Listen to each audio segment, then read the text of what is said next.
ਸੋ ਬੱਚਿਓ, ਸਭ ਤੋਂ ਪਹਿਲਾਂ ਆਪਾਂ ਕਲਗੀਧਰ ਪਾਤਸ਼ਾਹ ਵੱਲੋਂ ਬਖਸ਼ਿਸ਼ ਕੀਤੀ ਫਤਿਹ ਦੀ ਸਾਂਝ ਪਾਈਏ। ਸਾਰੇ ਗੱਜ ਵੱਜ ਕੇ ਫਤਿਹ ਬੁਲਾਓ। ਵਾਹਿਗੁਰੂ ਜੀ ਕਾ ਖਾਲਸਾ, ਵਾਹਿਗੁਰੂ ਜੀ ਕੀ ਫਤਿਹ।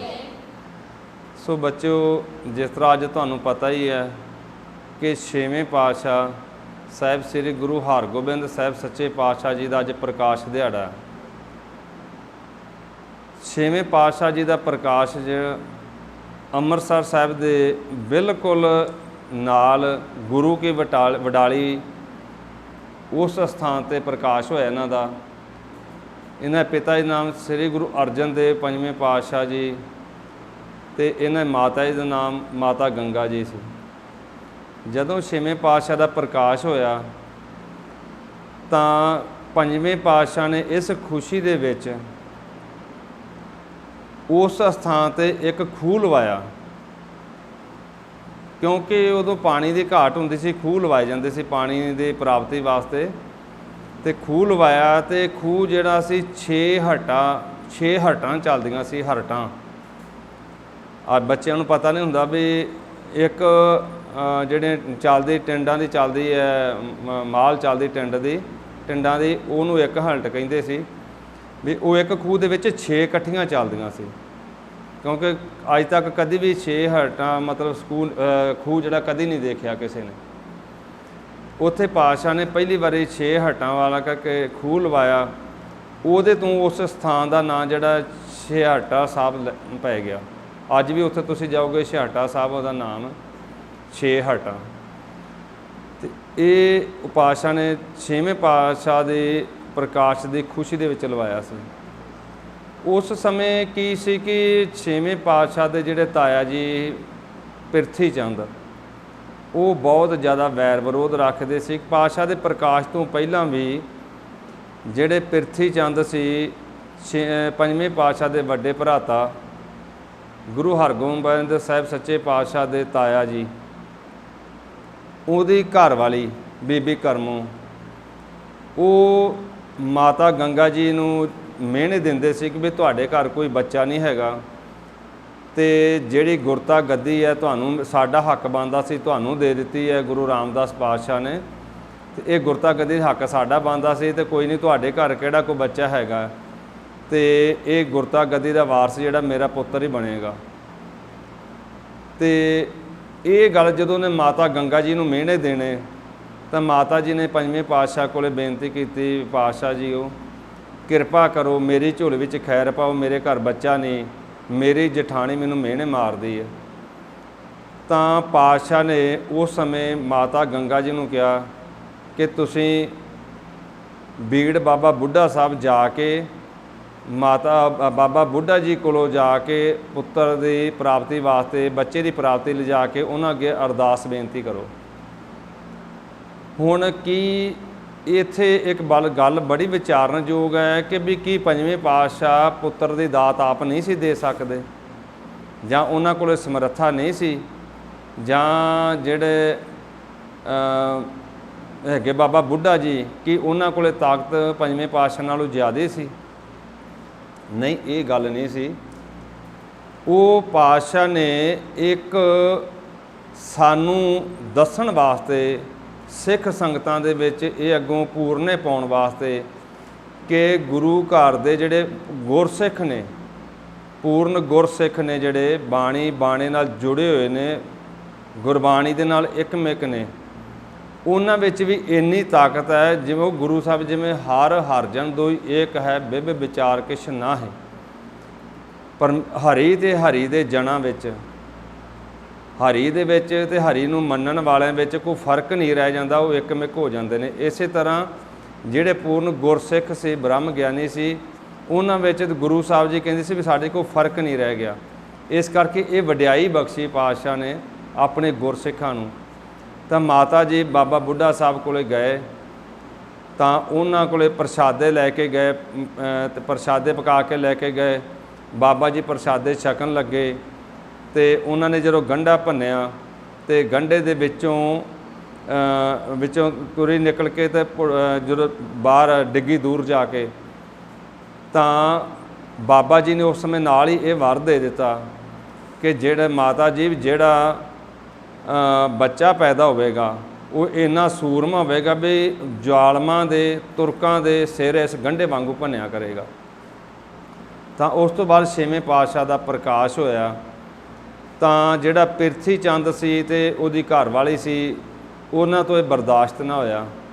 उन्होंने कोशिशां कीतियां। एक बारी उन्होंने की कीता कि एक दाई भेजी, जिहड़ी दाई सी उत्थे दाई नूं उन्हां लालच दे दिता, ते वो दाई ने अपने अस्तना नूं जहर ला के उन्होंने दुध झंगाउणा चाहया। तो जदों दुध झंगाउण लगे तो मतलब इस दे नाल वो जिहड़ी दाई सी वो आप ही चढ़ाई कर गई। पातशाह नूं छेवें पातशाह नूं मारन आई, आप मर गई। इस तरह एक बामण नूं उन्हें लालच दे के पैसे दे के उन्होंने भेजिया। उन्हें दही दे विच छेवें पातशाह नूं जहर दे के मारन की कोशिश की, पर वो भी सफल ना होया। होर भी उन्हें कई कोशिशां कीतियां। एक जोगी दे राहीं सप लड़ा के मारन की कोशिश की, वो भी कामयाब ना हुई।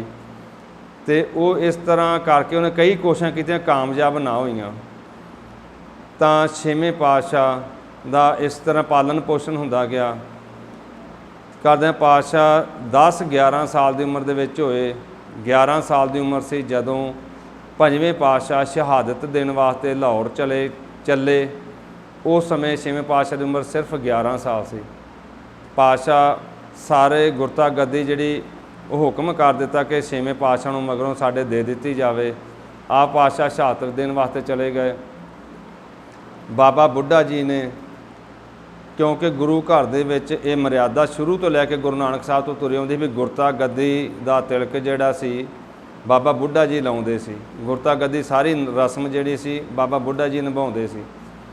ते छेवें पातशाह नूं बाबा बुढ़ा जी जदों गुरता गद्दी दी मर्यादा निभाउण लगे, गुरता गद्दी दा तिलक लाउण लगे, तो उस समय पातशाह ने छेवें पातशाह ने कहा कि सानूं 2 तलवारां पहनाईयां जाण,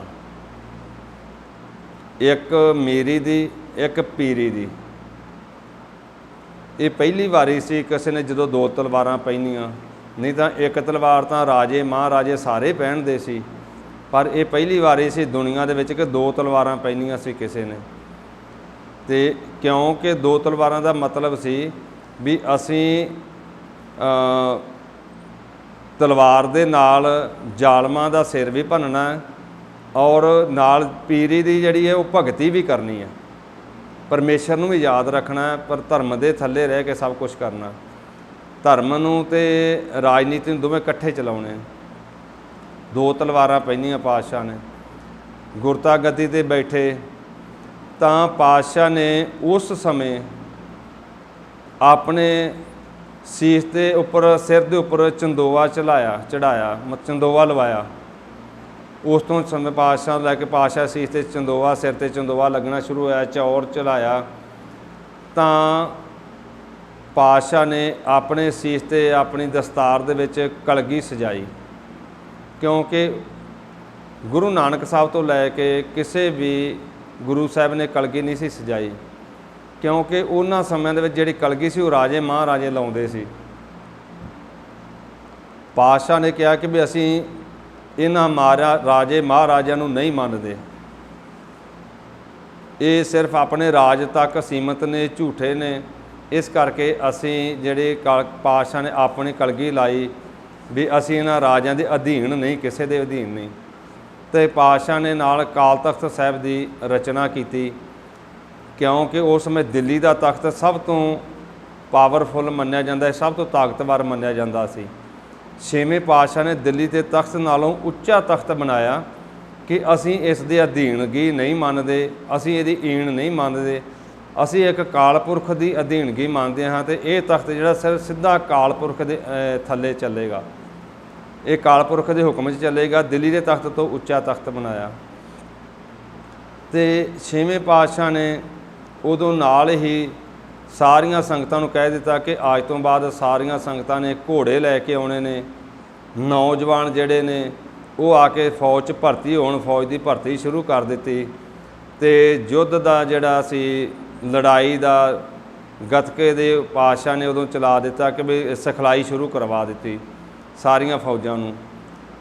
ਇਸ ਤਰ੍ਹਾਂ ਫੌਜ ਇੱਕ ਤਿਆਰ ਕਰ ਲਈ। ਫੌਜ ਦੇ 5 ਜਰਨੈਲ ਤਿਆਰ ਕੀਤੇ ਗਏ। 5 ਜਰਨੈਲਾਂ ਦੇ ਥੱਲੇ ਵੱਖੋ ਵੱਖਰੇ ਜਥੇ ਤਿਆਰ ਕਰ ਦਿੱਤੇ। ਤਾਂ ਉਸ ਸਮੇਂ ਨਾਲ ਦੇ ਨਾਲ ਇਹ ਯੁੱਧ ਦੀਆਂ ਤਿਆਰੀਆਂ ਕਰਨੀਆਂ ਸ਼ੁਰੂ ਕਰ ਦਿੱਤੀਆਂ ਵੀ ਕੱਲ੍ਹ ਨੂੰ ਕਿਸੇ ਵੀ ਬਾਦਸ਼ਾਹ ਦੇ ਨਾਲ, ਕਿਸੇ ਰਾਜੇ ਨਾਲ ਯੁੱਧ ਹੋਵੇ ਤੇ ਸਾਰੇ ਜਿਹੜੇ ਸਿੱਖ ਫੌਜ ਉਹ ਤਿਆਰ ਹੋਵੇ। ਔਰ ਨਾਲ ਦੇ ਨਾਲ ਦੂਜੇ ਪਾਸੇ ਭਗਤੀ ਵਾਲਾ ਪਾਸਾ ਮੈਂ ਨਹੀਂ ਛੱਡਿਆ। ਦੇ ਨਾਲ ਇੱਕ ਢਾਡੀ ਪਰੰਪਰਾ ਜਿਹੜੀ ਸ਼ੁਰੂ ਕੀਤੀ ਗਈ, ਉਹ ਵੀ 6ਵੇਂ ਪਾਤਸ਼ਾਹ ਨੇ, ਅੱਜ ਜਿਹੜੇ ਆਪਾਂ ਢਾਡੀ ਸੁਣਦੇ ਹਾਂ, ਇਹ ਪਰੰਪਰਾ 6ਵੇਂ ਪਾਤਸ਼ਾਹ ਨੇ ਸ਼ੁਰੂ ਕੀਤੀ ਸੀ। ਨੱਥਾ ਅਬਦੁੱਲਾ ਜਿਹੜਾ ਸੀ ਉਹ ਪਹਿਲੇ ਢਾਡੀ ਜਥਾ ਸੀ ਜਿੱਥੋਂ ਸ਼ੁਰੂਆਤ ਹੋਈ ਸੀ। ਤਾਂ ਇਸ ਤਰ੍ਹਾਂ ਜਦੋਂ ਪਾਤਸ਼ਾਹ ਨੇ ਕਲਗੀ ਸਜਾਉਣੀ ਸ਼ੁਰੂ ਕਰਤੀ, ਘੋੜੇ 'ਤੇ ਚੜ੍ਹਨਾ ਸ਼ੁਰੂ ਕਰਤਾ, ਸੁੰਦਰ ਪੈਸ਼ਾਕਾ ਪਾਉਣਾ ਸ਼ੁਰੂ ਕਰਤਾ, ਜਿਹੜੇ ਮਹਾਰਾਜੇ ਪਾਉਂਦੇ ਸੀ ਉਹਨਾਂ ਨਾਲੋਂ ਵੀ ਜ਼ਿਆਦਾ ਸੁੰਦਰ ਜਿਹੜੇ ਲਿਬਾਸ ਪਾਉਣਾ ਸ਼ੁਰੂ ਕਰਤਾ। ਸਿਰ 'ਤੇ ਚੰਦੋਆ ਲੱਗਣਾ ਸ਼ੁਰੂ ਹੋ ਗਿਆ ਸੀ, ਇਸ ਦੇ ਉੱਪਰ ਕਲਗੀ ਸਜਾਉਣੀ ਸ਼ੁਰੂ ਕਰਤੀ। ਤਾਂ ਜਿਹੜੇ ਗੁਰੂ ਘਰ ਦੇ ਦੋਖੀ ਸੀ, ਪਿਰਥੀ ਚੰਦ ਤੇ ਹੋਰ ਕਈਆਂ ਵਰਗੇ ਜਿਹੜੇ ਦੋਖੀ ਸੀ ਗੁਰੂ ਘਰ ਦੇ, ਉਹਨਾਂ ਨੇ ਜਾ ਕੇ ਬਾਦਸ਼ਾਹ ਕੋਲੇ ਸ਼ਿਕਾਇਤਾਂ ਕੀਤੀਆਂ ਕਿ 6ਵੇਂ ਪਾਤਸ਼ਾਹ ਆਪਣੇ ਪਿਤਾ ਦਾ ਬਦਲਾ ਲੈਣ ਵਾਸਤੇ ਫੌਜ ਭਰਤੀ ਕਰ ਰਿਹਾ। ਉਹਨੇ ਇੱਕ ਤਖਤ ਬਣਾ ਲਿਆ, ਉਹ ਆਪਣੇ ਤਖਤ ਦਿੱਲੀ ਦੇ ਤਖਤ ਤੋਂ ਬਾਗੀ ਹੋ ਗਏ ਨੇ ਤੇ ਉਹ ਮੁਸਲਮਾਨਾਂ ਨੂੰ ਨੁਕਸਾਨ ਕਰਨਾ ਚਾਹੁੰਦੇ ਨੇ। ਇਸ ਕਰਕੇ ਉਹਦਾ ਕੋਈ ਹੱਲ ਕੀਤਾ ਜਾਵੇ। ਤਾਂ ਜਹਾਂਗੀਰ ਬਾਦਸ਼ਾਹ ਨੇ ਹੁਕਮ ਕੀਤਾ ਕਿ ਵੀ ਉਹਨਾਂ ਨੂੰ ਗ੍ਰਿਫਤਾਰ ਕੀਤਾ ਜਾਵੇ। ਤਾਂ ਜੋ 6ਵੇਂ ਪਾਤਸ਼ਾਹ ਤੋਂ ਸੁਨੇਹਾ ਪਹੁੰਚਿਆ ਤੇ 6ਵੇਂ ਪਾਤਸ਼ਾਹ ਆਪ ਹੀ ਦਿੱਲੀ ਵੱਲ ਨੂੰ ਚੱਲ ਪਏ। ਚੱਲਦੇ ਜਦੋਂ ਦਿੱਲੀ ਦੇ ਕੋਲ ਮਜਨੂ ਕਾ ਟਿੱਲਾ ਗੁਰਦੁਆਰਾ ਸਾਹਿਬ ਅੱਜ ਕੱਲ੍ਹ ਉੱਥੇ ਪਹੁੰਚੇ, ਉੱਥੇ ਜਾ ਕੇ ਗ੍ਰਿਫਤਾਰ ਦੇ ਦਿੱਤੀ। ਉਸ ਸਮੇਂ 6ਵੇਂ ਪਾਤਸ਼ਾਹ ਦੀ ਉਮਰ ਸੀ 17 ਸਾਲ ਸੀ। 17 ਸਾਲ ਦੀ ਉਮਰ ਦੇ ਵਿੱਚ ਪਾਤਸ਼ਾਹ ਨੂੰ ਗ੍ਰਿਫਤਾਰ ਕਰਕੇ ਗਵਾਲੀਅਰ ਦੇ ਕਿਲੇ ਦੇ ਵਿੱਚ ਬੰਦ ਕਰ ਦਿੱਤਾ। ਗਵਾਲੀਅਰ ਦੇ ਕਿਲੇ 'ਚ ਸਪੈਸ਼ਲ ਤਾਂ ਬੰਦ ਕੀਤਾ ਸੀ ਕਿ ਉਸ ਸਮੇਂ ਜਿਹੜੇ ਵੀ ਸੂਬਿਆਂ ਦੇ ਰਾਜੇ ਸੀ, ਉਹਨਾਂ ਰਾਜਿਆਂ ਨੂੰ ਜਿਹੜਾ ਹੈਗਾ ਸੀ ਬੰਦ ਉਸ ਕਿਲੇ 'ਚ ਬੰਦ ਕੀਤਾ ਜਾਂਦਾ ਸੀ। ਇਸ ਕਰਕੇ ਪਾਤਸ਼ਾਹ ਨੂੰ ਵੀ ਉਹ ਰਾਜਿਆਂ ਵਾਲੇ ਕਿਲੇ 'ਚ ਬੰਦ ਕੀਤਾ ਗਿਆ। ਕੁਛ ਸਮਾਂ ਉੱਥੇ ਰਹਿਣ ਤੋਂ ਬਾਅਦ ਜਿਹੜਾ ਜਹਾਂਗੀਰ ਸੀ ਬਾਦਸ਼ਾਹ ਜਿਹਦੇ ਹੁਕਮ ਨਾਲ ਕੈਦ ਕੀਤਾ ਸੀ, ਉਹ ਬਿਮਾਰ ਹੋ ਗਿਆ।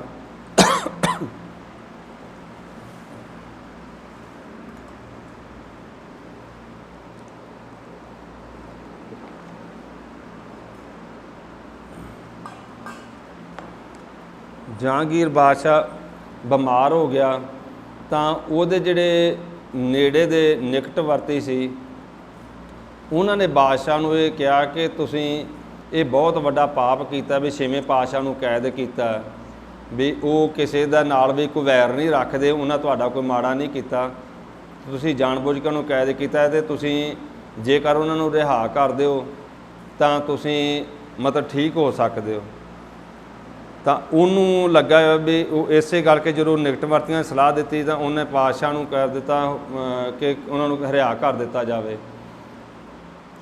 ਹੁਣ ਪਾਤਸ਼ਾਹ ਜਦੋਂ ਜੰਗਲ ਦੇ ਵਿੱਚ ਰਹਿੰਦੇ ਸੀ, ਵਾਹਿਗੁਰੂ, ਗਵਾਲੀਅਰ ਦੇ ਕਿਲੇ ਵਿੱਚ ਕੈਦ ਵਿੱਚ ਰਹਿੰਦੇ ਸੀ, ਉੱਥੇ ਅੰਦਰ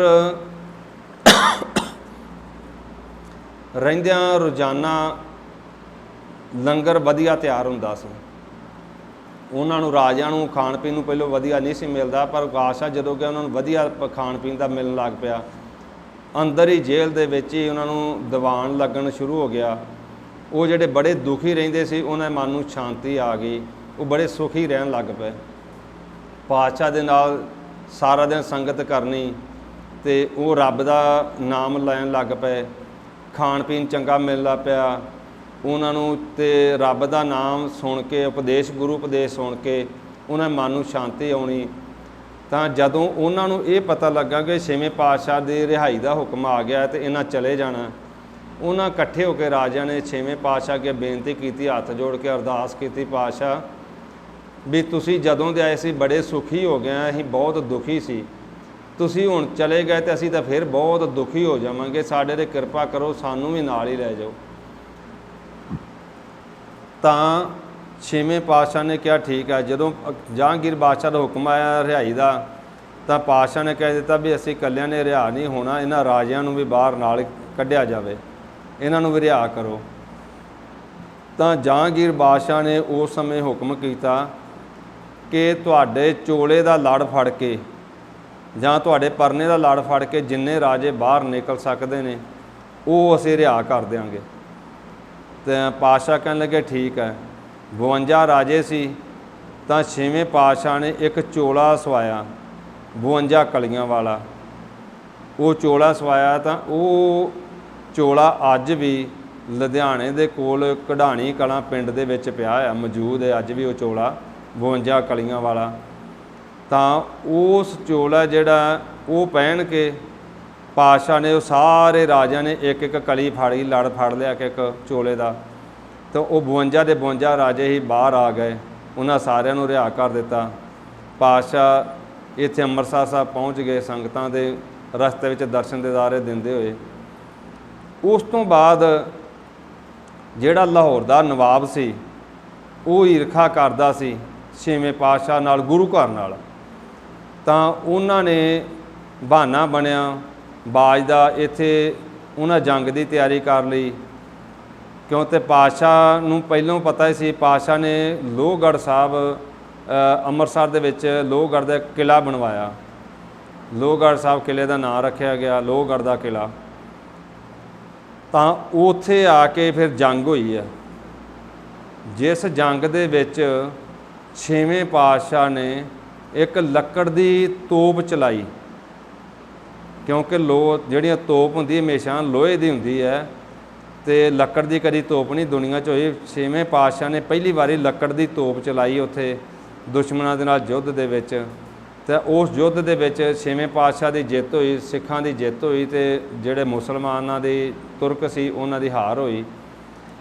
उस तो बाद भी छेवें पातशाह दे 3 युद्ध होर होए ने वारी वारी, 4 कुल युद्ध लड़े ने छेवें पातशाह ने, तो 4 दे विच छेवें पातशाह की जित हुंदी सी, और जिहड़े तुरक हुंदे सी दुश्मन सी उन्हां नूं हमेशा हार मिलदी सी।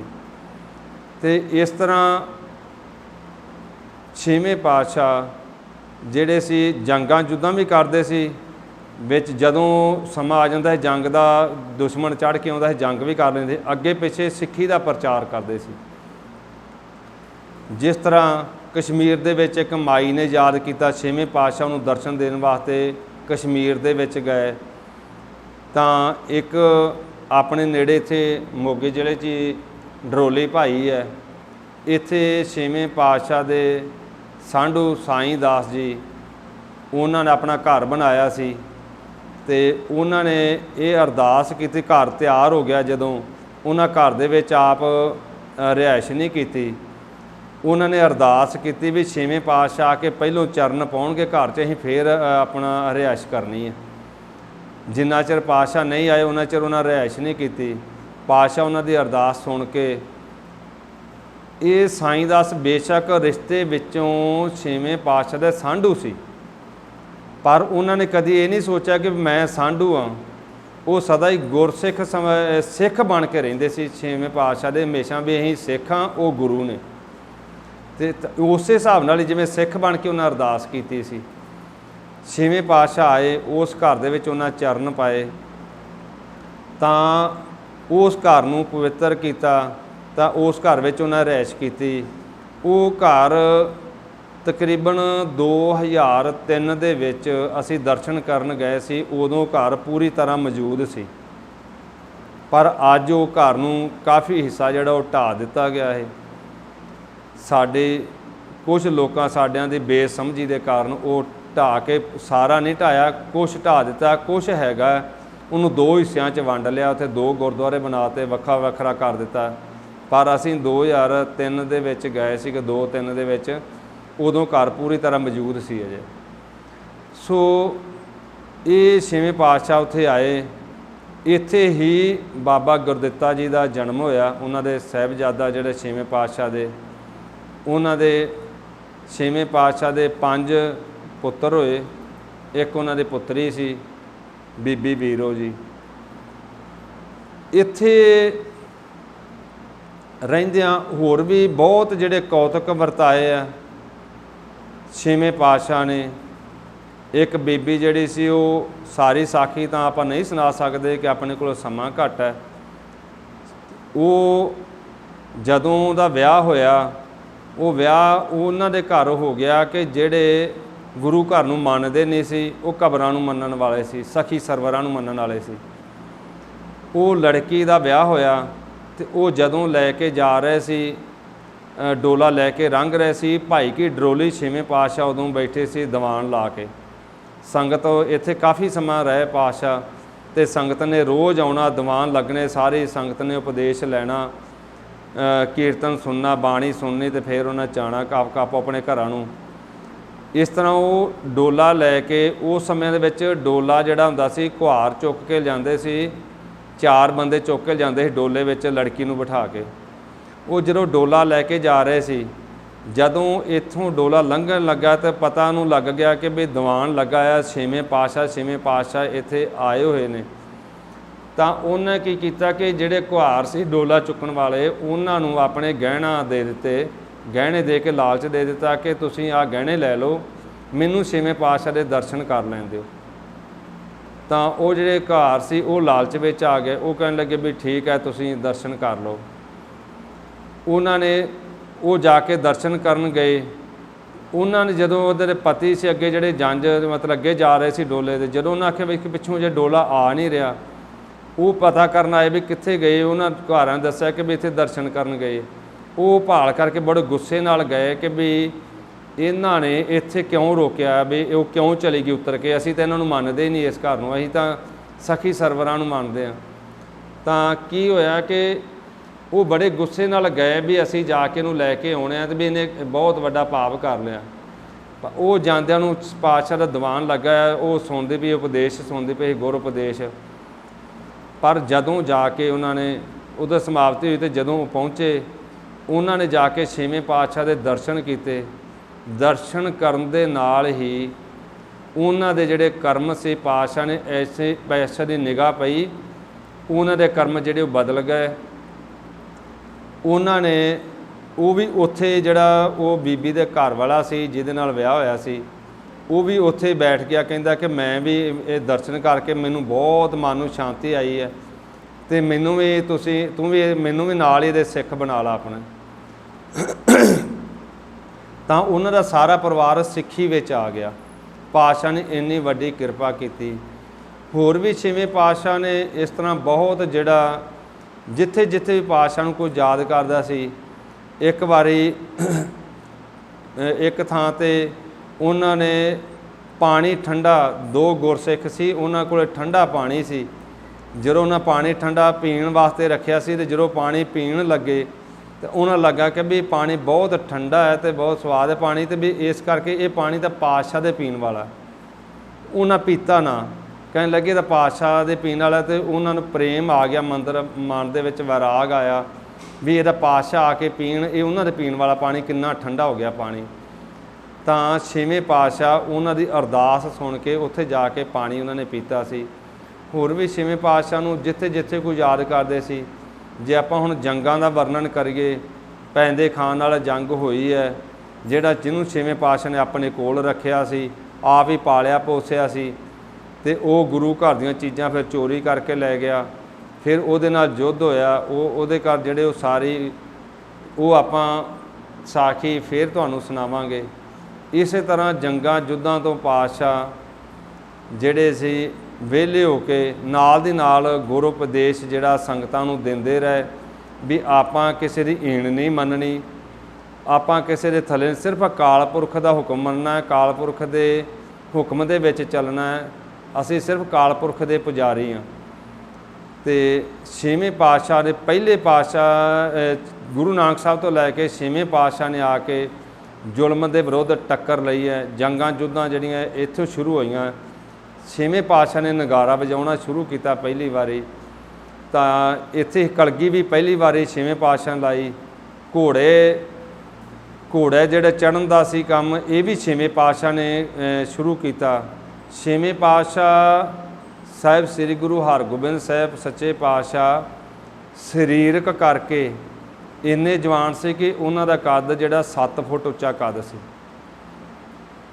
ਤੇ ਉਹਨਾਂ ਦਾ ਜਿਹੜਾ ਭਾਰ ਸੀ ਉਹ ਵੀ 7 ਮਣ 7.5 ਮਣ ਭਾਰ ਸੀ ਉਹਨਾਂ ਦਾ। ਉਹਨਾਂ ਜਦੋਂ ਘੋੜੇ ਤੇ ਸਵਾਰ ਹੁੰਦੇ ਸੀ, ਜਦੋਂ ਵੀ ਕਿਤੇ ਜਾਂਦੇ ਸੀ ਤੇ ਇੱਕ ਘੋੜਾ ਖਾਲੀ ਨਾਲ ਚੱਲਦਾ ਹੁੰਦਾ ਸੀ। ਉਹਨਾਂ ਸਰੀਰਕ ਇਹਨਾਂ ਸਰੀਰ ਮਤਲਬ ਉਹਨਾਂ ਭਾਰਾ ਸੀ ਤੇ ਘੋੜਾ 2 ਘੰਟੇ ਬਾਅਦ ਘੋੜਾ ਬਦਲਣਾ ਪੈਂਦਾ ਸੀ। 2 ਘੰਟਾ ਇੱਕ ਘੋੜਾ 2 ਘੰਟੇ ਲੈ ਕੇ ਚੱਲਦਾ ਸੀ, ਉਸ ਤੋਂ ਬਾਅਦ ਘੋੜਾ ਬਦਲ ਕੇ ਦੂਸਰਾ ਤੇ ਉਹ ਇੱਕ ਘੋੜਾ ਖਾਲੀ ਕਰ ਦਿੰਦੇ ਸੀ। 6ਵੇਂ ਪਾਤਸ਼ਾਹ ਨਾਲ ਉਹਨਾਂ ਨੇ ਆਪਣੇ ਇਸ ਤਰ੍ਹਾਂ ਫੌਜ ਰੱਖੀ ਤੇ ਘੋੜੇ ਜਿਸ ਤਰ੍ਹਾਂ ਪਾਤਸ਼ਾਹ ਨੇ ਸਾਰੇ ਸਿੱਖਾਂ ਤੋਂ ਘੋੜੇ ਮੰਗਵਾਏ। ਇਸ ਤਰ੍ਹਾਂ ਇੱਕ ਵਾਰੀ ਜਦੋਂ ਘੋੜੇ ਲੈ ਕੇ ਆਏ ਸੀ, ਰਸਤੇ ਵਿੱਚ ਘੋੜੇ ਮੁਗਲਾਂ ਨੇ ਖੋਹ ਲਏ ਤੇ ਪਾਤਸ਼ਾਹ ਨੇ ਬਾਬਾ ਬਿਧੀ ਚੰਦ ਨੇ ਜਾ ਕੇ ਲੈ ਕੇ ਆਂਦੇ। ਬਾਬਾ ਬਿਧੀ ਚੰਦ ਬਹੁਤ ਵੱਡੇ ਗੁਰਸਿੱਖ ਹੋਏ ਨੇ, ਪਰ ਆਪਾਂ ਹੁਣ ਇਕੱਲੇ ਦੀ ਜਿਹੜਾ ਵਰਣਨ ਨਹੀਂ ਕਰ ਸਕਦੇ, ਆਪਣੇ ਕੋਲ ਸਮਾਂ ਘੱਟ ਹੈ। ਸੋ ਇਹ 6ਵੇਂ ਪਾਤਸ਼ਾਹ ਇਸ ਤਰ੍ਹਾਂ ਜੰਗਾਂ ਯੁੱਧਾਂ ਤੋਂ ਵਿਹਲੇ ਹੋਣ ਤੋਂ ਬਾਅਦ 6ਵੇਂ ਪਾਤਸ਼ਾਹ ਕੀਰਤਪੁਰ ਸਾਹਿਬ ਚਲੇ ਗਏ। ਕੀਰਤਪੁਰ ਸ਼ਹਿਰ ਜਿਹੜਾ ਅੱਜ ਆਪਾਂ ਜਾਂਦੇ ਹਾਂ, ਜਦੋਂ ਅਨੰਦਪੁਰ ਸਾਹਿਬ ਦੇ ਨਾਲ ਕੀਰਤਪੁਰ ਸਾਹਿਬ ਜਿਹੜਾ ਹੈਗਾ ਵਸਿਆ ਹੋਇਆ ਸ਼ਹਿਰ, ਉਹ ਬਾਬਾ ਗੁਰਦਿੱਤਾ ਜੀ ਨੇ ਵਸਾਇਆ ਸੀ। 6ਵੇਂ ਪਾਤਸ਼ਾਹ ਦੇ ਸਭ ਤੋਂ ਵੱਡੇ ਸਾਹਿਬਜ਼ਾਦੇ ਜਿਹੜੇ ਸੀ ਉਹਨਾਂ ਨੇ ਵਸਾਇਆ ਸੀ। ਫਿਰ ਜੰਗਾਂ ਯੁੱਧਾਂ ਤੋਂ ਵਿਹਲੇ ਹੋ ਕੇ ਪਾਤਸ਼ਾਹ ਉੱਥੇ ਚਲੇ ਗਏ। ਉੱਥੇ ਸਮਾਂ ਜਿੰਨਾ ਚਿਰ ਰਹੇ, ਉੱਥੇ ਉਹਨਾਂ ਪਾਤਸ਼ਾਹ ਨੇ ਸੰਗਤਾਂ ਰੋਜ਼ ਆਉਂਦੀਆਂ, ਦੀਵਾਨ ਲੱਗਦੇ, ਸੰਗਤਾਂ ਨੂੰ ਉਪਦੇਸ਼ ਦਿੰਦੇ, ਗੁਰੂ ਕਾਲ ਪੁਰਖ ਦੇ ਨਾਲ ਜੁੜਨ ਦਾ ਉਪਦੇਸ਼ ਦਿੰਦੇ, ਸੱਚ ਤੇ ਚੱਲਣ ਦਾ ਉਪਦੇਸ਼ ਦਿੰਦੇ, ਬਾਣੀ ਦੇ ਨਾਲ ਜੋੜਦੇ। ਇਸ ਤਰ੍ਹਾਂ ਸੰਗਤਾਂ ਨੂੰ ਉਪਦੇਸ਼ ਦਿੰਦਿਆਂ 1644 ਦੇ ਵਿੱਚ ਪਾਤਸ਼ਾਹ ਜੋਤੀ ਜੋਤ ਉੱਥੇ ਸਮਾ ਗਏ ਤੇ ਉੱਥੇ ਹੀ ਪਾਤਸ਼ਾਹ ਦਾ ਪਤਾਲਪੁਰੀ ਸਾਹਿਬ ਗੁਰਦੁਆਰਾ ਹੈ। ਅੱਜ ਵੀ ਆਪਾਂ ਜੋ ਅਨੰਦਪੁਰ ਸਾਹਿਬ ਜਾਈਏ, ਕੀਰਤਪੁਰ ਸਾਹਿਬ ਦੇ ਨਾਲ ਹੀ ਪਤਾਲਪੁਰੀ ਸਾਹਿਬ ਗੁਰਦੁਆਰਾ ਹੈ। ਉਸ ਸਥਾਨ 'ਤੇ 6ਵੇਂ ਪਾਤਸ਼ਾਹ ਦਾ ਜਿਹੜਾ ਉਹ ਸੰਸਕਾਰ ਕੀਤਾ ਗਿਆ। ਤੇ ਸੋ ਆਪਾਂ 6ਵੇਂ ਪਾਤਸ਼ਾਹ ਦੇ ਜੀਵਨ ਤੋਂ, ਉਹਨਾਂ ਦੇ ਸਿੱਖਿਆ ਗੁਰੂ ਉਪਦੇਸ਼ ਜਿਹੜਾ ਉਹਨਾਂ ਸਾਨੂੰ ਦੇ ਕੇ ਗਏ, ਜਿਹੜੇ ਉਹਨਾਂ ਨੇ ਸਾਨੂੰ ਹੁਕਮ ਕੀਤੇ ਹੈ, ਅਸੀਂ ਸਿਰਫ ਅਕਾਲ ਪੁਰਖ ਦੇ ਪੁਜਾਰੀ ਹੋਣਾ, ਕਿਸੇ ਦੀ ਈਣ ਨਹੀਂ ਮੰਨਣੀ, ਜ਼ੁਲਮ ਦੇ ਵਿਰੁੱਧ ਲੜਨਾ, ਸੱਚ 'ਤੇ ਪਹਿਰਾ ਦੇਣਾ, ਬਾਣੀ ਤੇ ਬਾਣੇ ਦੇ ਧਾਰਨੀ ਹੋਣਾ। ਇਹਨਾਂ ਗੱਲਾਂ ਨੂੰ ਆਪਾਂ ਆਪਣੇ ਹਿਰਦੇ ਵਿੱਚ ਵਸਾਉਣਾ, ਆਪਣੇ ਮਨਾਂ 'ਚ ਵਸਾਉਣਾ। ਸੋ ਇਹ 6ਵੇਂ ਪਾਤਸ਼ਾਹ ਦਾ ਜਿਹੜਾ ਜੀਵਨ ਇਤਿਹਾਸ ਸੀ, ਆਪਾਂ ਸੰਖੇਪ ਰੂਪ ਦੇ ਵਿੱਚ ਵਰਣਨ ਕੀਤਾ, ਕਿਉਂਕਿ ਜੇ ਆਪਾਂ ਸਾਰਾ ਕਰਾਂਗੇ ਤਾਂ ਇਹਦੇ 'ਚ ਬਹੁਤ ਜ਼ਿਆਦਾ ਸਮਾਂ ਚਾਹੀਦਾ। ਕਿਉਂਕਿ ਪਾਤਸ਼ਾਹ ਜਦੋਂ ਪਾਤਸ਼ਾਹ ਕਿਤੇ ਵੀ 10 ਪਾਤਸ਼ਾਹੀਆਂ 10 ਪਾਤਸ਼ਾਹੀਆਂ ਜਦੋਂ ਵੀ ਚੱਲਦੇ ਸੀ, ਉਹਨਾਂ ਦੇ ਇੱਕ ਪੈਰ ਦੇ ਵਿੱਚੋਂ ਸਾਨੂੰ ਇੱਕ ਸਿੱਖਿਆ ਮਿਲਦੀ ਸੀ। ਇੱਕ ਕਦਮ ਦੇ ਵਿੱਚੋਂ ਜਦੋਂ ਇੱਕ ਕਦਮ ਵੀ ਚੱਲਦੇ ਸਾਨੂੰ ਸਿੱਖਿਆ ਮਿਲਦੀ ਸੀ। ਇਹ 6ਵੇਂ ਪਾਤਸ਼ਾਹ, ਜਿਵੇਂ ਗੁਰੂ ਹਰਿਰਾਏ ਸਾਹਿਬ 6ਵੇਂ ਪਾਤਸ਼ਾਹ ਬਾਗ ਦੇ ਵਿੱਚ ਸੈਰ ਕਰਨ ਗਏ, ਗੁਰੂ ਹਰਿਰਾਏ ਸਾਹਿਬ ਉਹਨਾਂ ਦੇ ਨਾਲ ਸੀ ਤੇ ਗੁਰੂ ਹਰਿਰਾਏ ਸਾਹਿਬ ਨੇ ਚੋਲਾ ਪਾਇਆ ਹੋਇਆ ਸੀ ਜਿਹੜਾ, ਤੇ ਉਹ ਚੋਲਾ ਜਿਹੜਾ ਸੀ ਉਹ ਵੱਡਾ ਸੀ ਤੇ ਉਹਦੇ ਨਾਲ ਫੁੱਲ ਟੁੱਟ ਗਿਆ। ਤੇ 6ਵੇਂ ਪਾਤਸ਼ਾਹ ਨੇ ਕਿਹਾ ਕਿ ਵੀ ਜੇ ਚੋਲਾ ਵੱਡਾ ਪਾਈਏ ਤੇ ਉਹਨੂੰ ਸੰਭਾਲਣ ਦਾ ਵੀ ਸਾਨੂੰ ਜਾਚ ਹੋਣੀ ਚਾਹੀਦੀ ਹੈ। ਸੋ ਇਸ ਤਰ੍ਹਾਂ ਸਾਖੀਆਂ ਬਹੁਤ ਨੇ। ਸੋ ਇਸ ਤਰ੍ਹਾਂ 6ਵੇਂ ਪਾਤਸ਼ਾਹ ਦੇ ਆਪਾਂ ਪਾਏ ਪੂਰਨ ਆ, ਜੋ ਉਹਨਾਂ ਸਾਨੂੰ ਸਿੱਖਿਆ ਦਿੱਤੀ, ਹੁਕਮ ਦਿੱਤਾ, ਆਪਾਂ ਉਹਨਾਂ ਹੁਕਮ 'ਤੇ ਚੱਲਣ ਦੀ ਕੋਸ਼ਿਸ਼ ਕਰਨੀ ਹੈ। ਸੋ ਅੱਜ ਬਾਬਾ ਬੰਦਾ ਸਿੰਘ ਬਹਾਦਰ ਦਾ ਸ਼ਹੀਦੀ ਦਿਹਾੜਾ ਹੈ, ਉਹਦੇ ਬਾਰੇ ਵਿਚਾਰ ਆਪਾਂ ਫੇਰ ਕਰਾਂਗੇ। ਸੋ ਫਤਿਹ ਬੁਲਾਈਏ ਸਾਰੇ। ਵਾਹਿਗੁਰੂ ਜੀ ਕਾ ਖਾਲਸਾ, ਵਾਹਿਗੁਰੂ ਜੀ ਕੀ ਫਤਿਹ।